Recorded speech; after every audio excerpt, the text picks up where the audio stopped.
ஆண்டு 2157 பூமி தொழில்நுட்ப அதிசயங்களின் ஒளிரும் மணி போல இருந்தது.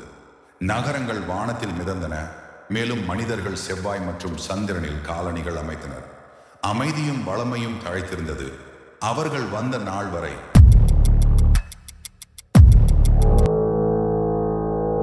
நியூயார்க்கின் மீது ஒளிரும் ஒரு பிளவு தோன்றியது. அப்பிரமாண்டமான பிளவிலிருந்து வேற்றுகிரக விண்கலம் தோன்றியது. அதில் உள்ளவர்கள் பளபளக்கும் வெள்ளி தோல் மற்றும் கருப்பு வெற்றிடங்கள் போன்ற கண்கள் கொண்ட உயரமான உயிரினங்களாக இருந்தனர்.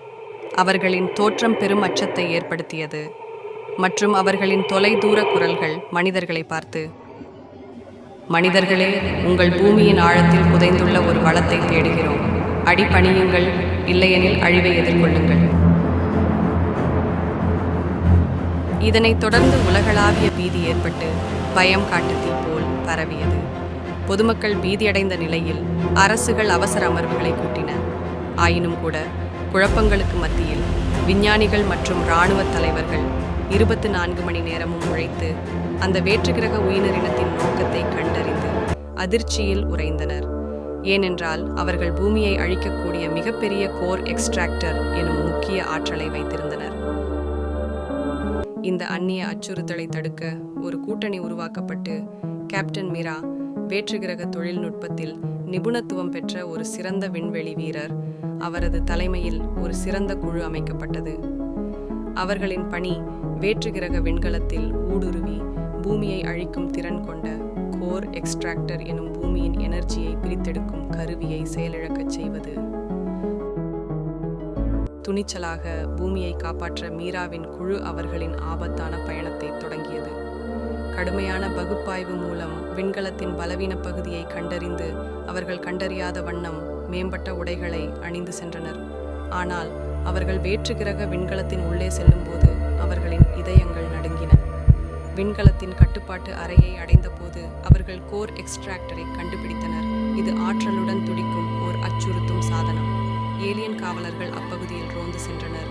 அவர்களின் இயக்கங்கள் துல்லியமாகவும் அச்சுறுத்தலாகவும் இருந்தன. ஒரு கடுமையான போர் வெடித்தது. மனிதர்கள் கெரில்லா தந்திரங்களையும் மேம்பட்ட ஆயுதங்களையும் தொழில்நுட்ப ரீதியாக உயர்ந்த ஜெலாரியன்ஸுக்கு எதிராக பயன்படுத்துகின்றனர். போர் மூண்டதால் உயிரிழப்புகள் அதிகரித்தன. இறுதியாக மீரா எக்ஸ்ட்ராக்டரை ஓவர்லோட் செய்ய முடிவு செய்தார். அதன் பின் மீராவும் அவளுடைய குழுவும் சாதனத்தை நோக்கி போராடி அதை தானே அழித்துக் கொள்ளும்படி அமைத்தனர். உடனே விண்கலம் சிதையத் தொடங்கியது. வெடிப்புகள் அதன் கட்டமைப்பை உலுக்கின. விண்கலம் வெடித்ததால் செலேரியன்ஸ்களுடன் அவர்களின் தொழில்நுட்பம் மறந்தது. மீரா மற்றும் அவரது எஞ்சியிருக்கும் குழு உறுப்பினர்கள் பூமிக்கு திரும்பினர். மக்களிடையே ஹீரோக்களாக திகழ்ந்தனர்.